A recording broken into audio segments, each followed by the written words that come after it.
¿Qué pasaría si los autos de lujo más admirados de hoy no nacieron en fábricas perfectas, sino de los mayores fracasos de la historia automotriz? ¿Y si cada línea elegante, cada motor silencioso, cada detalle impecable que hoy despierta envidia, hubiera sido construido con piezas descartadas, prototipos ridiculizados y errores que las grandes marcas quisieron enterrar para siempre? Eso fue exactamente lo que nadie quiso creer cuando él apareció, porque cuando habló por primera vez de su idea, no hubo aplausos, hubo risas, risas frías, condescendientes, risas de ejecutivos que llevaban décadas decidiendo qué era éxito y qué merecía ser olvidado. ¿Autos de lujo hechos con fracasos? Dijeron. Eso no es innovación, es nostalgia mal disfrazada. Lo miraron como se mira a alguien que no entiende cómo funciona el mundo real. Un soñador más, un ingeniero obstinado que se negaba a aceptar que algunas ideas debían morir. Lo que no sabían es que esas risas serían el combustible de algo mucho más grande. Porque mientras ellos enterraban prototipos fallidos en archivos polvorientos, él veía algo distinto. Veía belleza donde otros veían vergüenza. Veía potencial donde otros solo veían errores costosos. Y así comenzó la humillación. En reuniones cerradas su nombre se convirtió en una broma. En pasillos corporativos lo llamaban el reciclador de fracasos. Algunos llegaron a decirle, sin bajar la voz, que jamás sería tomado en serio en una industria dominada por gigantes. Pero él no respondió. No discutió. No intentó convencer a nadie. Solo tomó nota, porque había aprendido algo muy temprano en su vida. Las ideas que más se burlan suelen ser las que más miedo provocan. Mucho antes de que su nombre apareciera en revistas de lujo, él era solo un joven obsesionado con los autos. No con la velocidad, no con el estatus, sino con las historias ocultas detrás de cada diseño. Mientras otros admiraban modelos nuevos, él estudiaba los que nunca llegaron a producción. Los que fueron cancelados por ser demasiado radicales. Los que fallaron por llegar antes de su tiempo. Para él, cada error de ingeniería era una lección. Cada prototipo descartado, una conversación inconclusa. Creció viendo cómo grandes marcas destruían ideas enteras por no encajar en el mercado del momento. Diseños que no vendían. Motores que eran demasiado complejos. Materiales que no estaban listos para producirse en masa. Y cada vez que uno de esos proyectos moría, él sentía lo mismo. No tristeza, sino indignación. Porque sabía que no eran malas ideas. Solo eran ideas incomprendidas. Con el tiempo, logró entrar a la industria. No en la cima. No como estrella. Entró por la puerta trasera. En talleres. En departamentos donde nadie quería quedarse. Allí vio algo que confirmó todas sus sospechas. Montañas de piezas perfectamente diseñadas, jamás utilizadas. Chasis descartados por decisiones políticas. Sistemas innovadores abandonados por miedo al riesgo. Cada noche, mientras otros se iban, él se quedaba observando esos restos, tocándolos, imaginando lo que podrían haber sido si alguien hubiera creído un poco más. Pero creer no era suficiente. Cuando finalmente presentó su idea formalmente, la respuesta fue inmediata y brutal. Le dijeron que ningún cliente de lujo pagaría por algo que tuviera pasado, que el mercado quería exclusividad, no redención, que el lujo debía ser nuevo, impecable, sin cicatrices. Aquella fue la primera gran humillación pública. Salió de la sala con la sensación de haber sido reducido a nada. No por falta de talento, sino por atreverse a pensar distinto. Durante semanas dudó.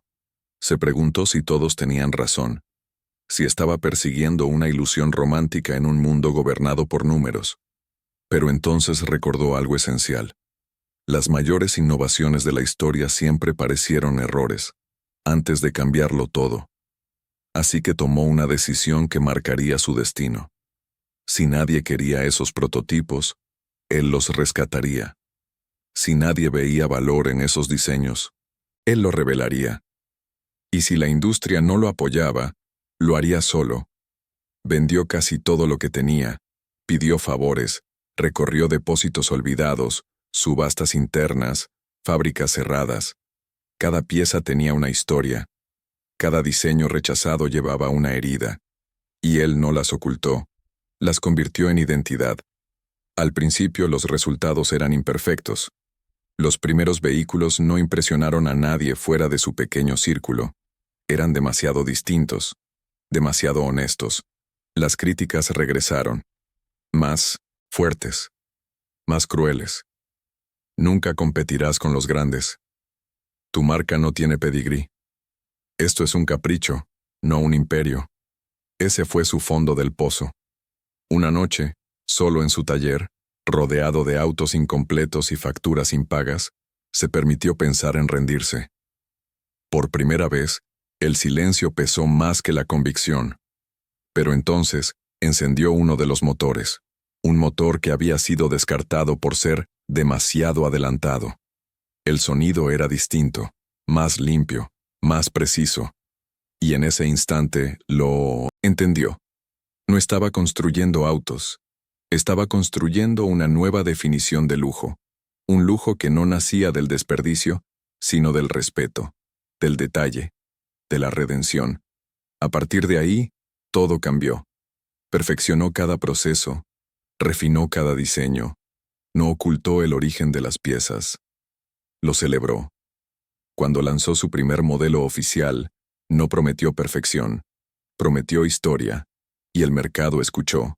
Los primeros compradores no fueron magnates tradicionales, fueron personas que entendían el valor del significado. Diseñadores, coleccionistas, innovadores cansados de lo genérico. Las reseñas comenzaron a cambiar de tono. Luego llegaron las comparaciones. Después, la sorpresa. Autos hechos con errores superaban en calidad, estética y desempeño a modelos producidos por gigantes. Las mismas empresas que se rieron comenzaron a observar en silencio. El punto de quiebre llegó cuando uno de sus vehículos apareció en un evento internacional de lujo, sin anuncios, sin marketing agresivo, solo presencia. Y nadie pudo ignorarlo. Las preguntas se multiplicaron, las órdenes también. Lo que nació del descarte se convirtió en símbolo. Hoy, su marca no solo vende autos, inspira una nueva forma de pensar la innovación, demuestra que fallar no es el final, sino materia prima. Otras industrias comenzaron a imitar su filosofía, arquitectura, tecnología, moda, porque entendieron algo fundamental. El verdadero lujo no está en no fallar, sino en saber qué hacer con lo que otros abandonan. Su imperio no se construyó sobre errores ajenos. Se construyó sobre la valentía de ver valor donde nadie más quiso mirar. Y cada vez que alguien se sienta humillado por intentar algo distinto, su historia sigue ahí, recordando una verdad incómoda. La redención también puede conducir innovación. Y a veces, los autos más hermosos del mundo nacen de las risas que nadie olvidó. Pero la verdadera virada todavía no había ocurrido. Porque una cosa es que algunos visionarios comiencen a notar tu trabajo, y otra muy distinta es obligar a toda una industria a mirarte de frente. El momento decisivo llegó cuando una de las marcas que más se había burlado de él anunció, con gran publicidad, un nuevo modelo revolucionario. Prometían sostenibilidad, prometían innovación, prometían futuro, y sin saberlo, repitieron un error del pasado, un error que él conocía demasiado bien, porque aquel diseño que ahora presentaban como novedad había sido descartado años atrás, y muchas de sus piezas provenían de ideas que él mismo había estudiado, corregido y llevado más lejos. La ironía era perfecta. Cuando el auto fue presentado ante la prensa especializada, algo inesperado ocurrió. Las comparaciones comenzaron de inmediato, y esta vez no favorecían a los gigantes. Los expertos notaron detalles que no encajaban, problemas de integración, soluciones apresuradas, decisiones tomadas más por marketing que por ingeniería. Y entonces, alguien hizo la pregunta que nadie esperaba. ¿No existe ya un vehículo que resolvió esto mejor? Ese día, su nombre apareció en la misma frase que antes lo había ridiculizado. Al principio, intentaron ignorarlo, minimizarlo, decir que eran proyectos incomparables. Pero el público no es ingenuo cuando percibe autenticidad. Las búsquedas se dispararon, los pedidos aumentaron, y algo todavía más importante ocurrió. Los antiguos críticos comenzaron a callar, no porque aceptaran su éxito, sino porque ya no podían negarlo. La virada final llegó cuando una de esas mismas empresas solicitó una reunión privada, no para burlarse, no para corregirlo, para negociar. Sentado frente a las personas que años atrás habían cuestionado su visión, él no sintió rabia, tampoco orgullo excesivo, sintió calma, porque ya no necesitaba demostrar nada. Escuchó propuestas, vio cifras, ofertas que habrían cambiado su vida, si hubiera llegado antes. Pero ahora, algo había cambiado en él. Entendió que su mayor fortaleza nunca fue el dinero ni la tecnología, fue la coherencia. Rechazó acuerdos que diluían su esencia. Aceptó solo aquellos que respetaban su filosofía, y al hacerlo, selló su lugar en la historia. La justicia no llegó en forma de venganza. Llegó en forma de reconocimiento silencioso. Hoy, su marca es estudiada en escuelas de diseño. Sus procesos son analizados como casos de innovación real. Y su historia se cita cuando alguien intenta demostrar que el fracaso no es el enemigo, sino el maestro. Pero quizá lo más poderoso no está en los autos que produce. Está en 1900, las personas que inspira. Ingenieros que ya no temen proponer ideas distintas. Diseñadores que entienden que el rechazo no define el valor. Empresas que empiezan a reconsiderar lo que llaman error. Porque él demostró algo que incomoda profundamente a los sistemas tradicionales. Que el desperdicio no siempre es falta de calidad. A veces es falta de visión. Al mirar atrás, no habla de humillación con amargura. Habla de ella como el inicio. Porque sin risas, no habría determinación. Sin rechazo, no habría identidad. Y sin errores ajenos, no habría imperio. Su legado no es solo una marca de lujo. Es una idea que permanece, que aquello que hoy es descartado, mañana puede redefinirlo todo, y que, a veces, la mayor innovación no nace de crear algo nuevo, sino de atreverse a rescatar lo que otros abandonaron. Así termina esta historia, no con el rugido de un motor, sino con una verdad que sigue avanzando, silenciosa y poderosa. La redención también puede conducir el futuro, pero incluso, después de que la industria comenzara a respetarlo, él nunca permitió que la historia se convirtiera solo en una victoria empresarial. Porque sabía algo que pocos admiten. El reconocimiento puede ser tan peligroso como el desprecio. Cuando las entrevistas se multiplicaron y su historia empezó a circular como ejemplo de éxito, muchos intentaron simplificarla, reducirla a una frase inspiradora, convertir años de rechazo en un titular cómodo. Pero él siempre volvía al mismo punto. Decía que no, había triunfado a pesar de los errores, sino gracias a ellos. Y esa diferencia lo cambió todo. En lugar de esconder el origen de sus autos, comenzó a documentarlo. Mostraba los prototipos descartados. Explicaba por qué fallaron. Y sobre todo, qué aprendió de cada uno. Al hacerlo, desafió una de las reglas más sagradas del lujo. La ilusión de perfección. Porque el verdadero lujo, descubrió, no estaba en fingir que nada salió mal, sino en tener el coraje de mostrar el camino completo. Ese enfoque comenzó a influir mucho más allá del mundo automotriz. Empresas tecnológicas empezaron a hablar abiertamente de productos fallidos. Arquitectos revisaron proyectos abandonados con nuevos ojos. Diseñadores rescataron ideas que habían sido rechazadas por no encajar en tendencias pasajeras. Sin proponérselo, había iniciado una conversación global sobre el valor del fracaso. Y eso incomodó a muchos, porque aceptar esa filosofía implicaba admitir algo difícil, que durante décadas la industria había confundido control con excelencia. Había enterrado ideas no porque fueran malas, sino porque no eran seguras. Él nunca fue el más poderoso, nunca fue el más grande, pero fue el más coherente, y esa coherencia se convirtió en su mayor ventaja. Con el tiempo, su marca evolucionó hacia algo más profundo que el lujo personalizado. Cada vehículo era una pieza única, no solo por diseño, sino por historia. Los clientes no compraban un auto, adoptaban un relato, sabían de dónde venían las piezas, conocían los errores que habían sido corregidos, y entendían que estaban conduciendo algo que había sobrevivido al rechazo. Eso creó una conexión emocional imposible de replicar, porque nadie se enamora de lo perfecto, se enamora de lo auténtico. Años después, cuando le preguntaron qué sentía al ver su marca comparada con gigantes históricos, respondió algo que desconcertó a todos. Dijo que nunca quiso derrotarlos, solo quiso demostrar que había otra forma de crear, otra forma de valorar, otra forma de avanzar. Recordó la primera vez que se rieron de él, no con rencor, sino con gratitud, porque esa risa le mostró exactamente lo que no quería hacer.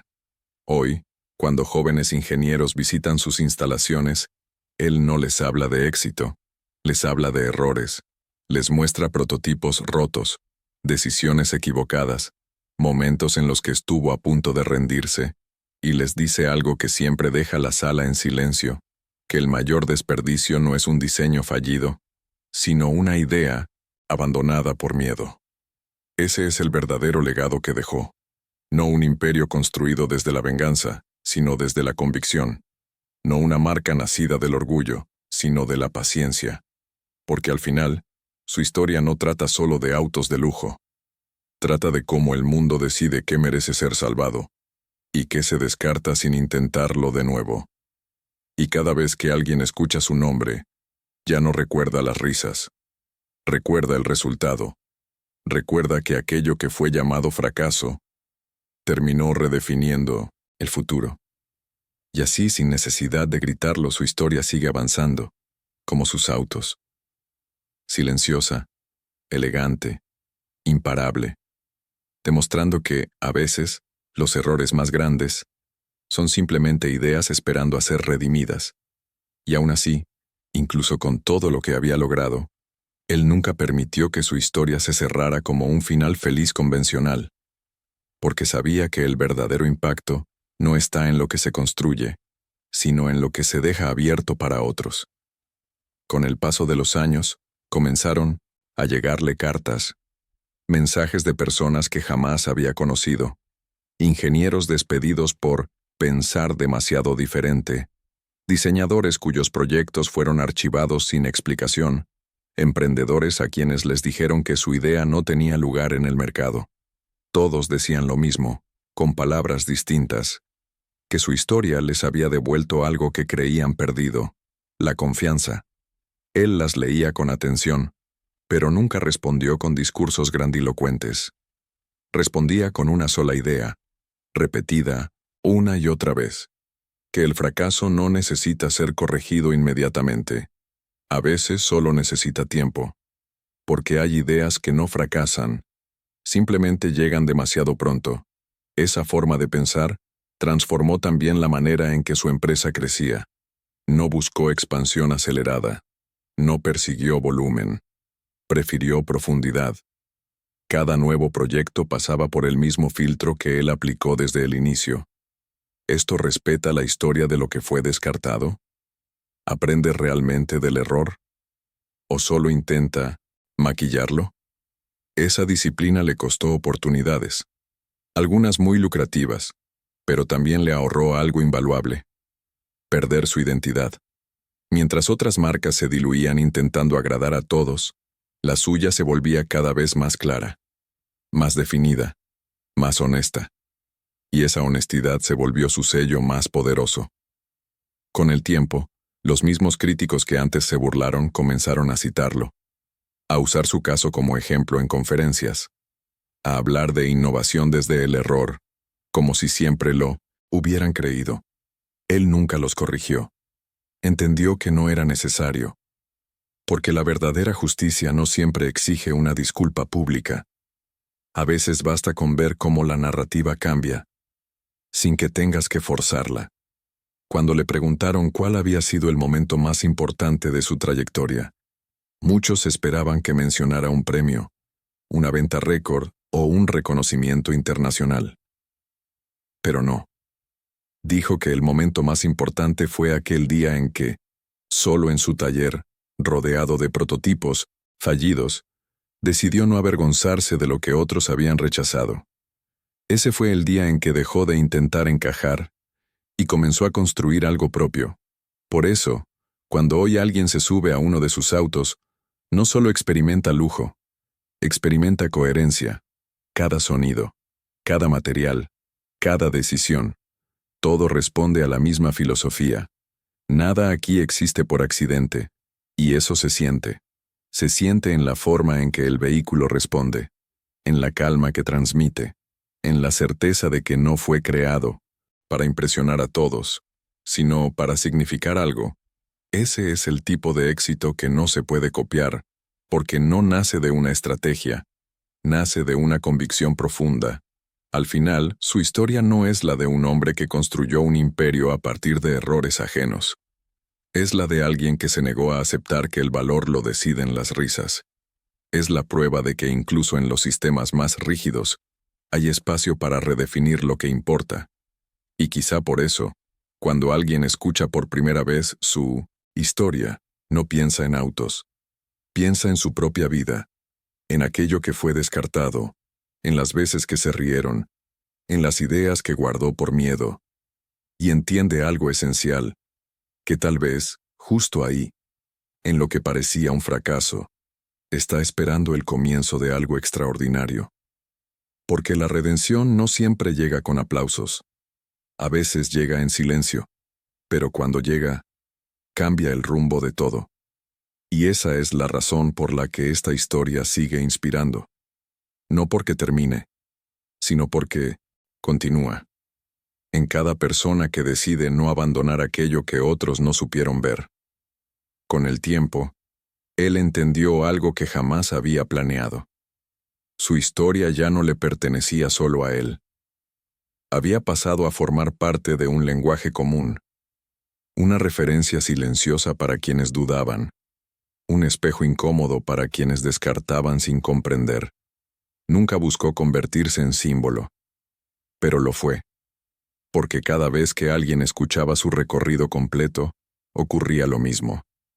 Primero incredulidad, luego identificación, y finalmente una pregunta inevitable. ¿Qué estoy desechando yo por miedo a fallar? Esa pregunta, repetida miles de veces en lugares distintos, era su verdadera obra. Por eso jamás habló de errores ajenos con desprecio. Decía que la industria no falló por maldad, falló por prisa, por soberbia, por miedo a salirse del camino conocido, y que todos, en algún punto, hacemos lo mismo. Rechazamos ideas propias, descartamos versiones de nosotros mismos, archivamos sueños porque alguien se rió o porque nadie aplaudió. Él sabía que la risa duele más cuando viene acompañada de silencio. Por eso su historia no se contaba como una revancha. Se contaba como una reconciliación, con el pasado, con los errores, con aquello que parecía no tener valor. Cuando ya no necesitaba demostrar nada, empezó a desaparecer de los reflectores. Dejó que los autos hablaran, que las historias circularan solas, porque entendió que el verdadero legado no se defiende, se sostiene. Hoy, su nombre ya no provoca risas, provoca respeto, pero más importante aún, provoca preguntas. Y esas preguntas siguen abriendo caminos. La industria cambió, no de golpe, no por completo, pero cambió. Y ese cambio comenzó el día en que alguien se negó a aceptar que fracaso y valor eran opuestos. Al mirar todo lo que construyó, él nunca habló de imperio. Habló de coherencia sostenida en el tiempo, de mantenerse fiel cuando nadie observa, de elegir el camino más lento cuando el rápido traiciona lo esencial. Eso fue lo que transformó restos en lujo, errores en identidad y humillación en propósito. Por eso, cuando alguien vuelva a reírse de una idea distinta, cuando alguien descarte algo por no encajar, esta historia seguirá ahí, recordando que las cenizas no siempre significan final. A veces son el comienzo de algo que aún no entendemos, y que lo más revolucionario que puede hacer una persona no es crear desde cero, sino atreverse a rescatar lo que otros dejaron atrás. Así, sin estruendo, sin discursos grandilocuentes, esta historia se cierra como empezó. No con aplausos, no con venganza, sino con una certeza silenciosa, que el verdadero lujo nace cuando alguien decide no abandonar aquello que el mundo llamó fracaso. Y quizás por eso, cuando se observa todo con distancia, esta historia no se siente como una biografía empresarial, sino como una advertencia silenciosa. Una advertencia para quienes confunden éxito con aprobación inmediata, para quienes creen que el valor nace del consenso, para quienes entierran ideas solo porque no encajan en el momento correcto. Él demostró que el tiempo es el juez más honesto que existe, que aquello que hoy parece error, mañana puede ser referencia, que lo que hoy provoca risas, mañana puede provocar respeto, y que muchas veces la innovación no fracasa, simplemente espera. Nunca habló de genialidad, habló de paciencia, de quedarse cuando otros se van, de mirar 2 veces lo que todos desechan, de escuchar lo que los errores intentan decir. Por eso, su legado no necesita ser defendido, se reconoce solo. Está en cada persona que decide revisar una idea abandonada, en cada creador que vuelve a un proyecto que fue ridiculizado, en cada decisión tomada desde la convicción y no desde el miedo. Su historia no enseña cómo construir un imperio, enseña algo más difícil, cómo no traicionarse cuando nadie cree, cómo sostener una visión cuando el mundo exige conformidad, cómo transformar humillación en dirección, y así, sin prometer finales perfectos ni caminos fáciles. Esta historia llega a su punto más honesto, porque no dice que todos los errores se convertirán en éxito. Dice algo más real, que solo aquello que se abandona definitivamente pierde toda posibilidad de redención. Todo lo demás aún puede transformarse. Y con esa verdad, simple y poderosa, la historia se detiene. No porque ya no tenga nada que decir, sino porque ahora le toca continuar en quien la escuchó.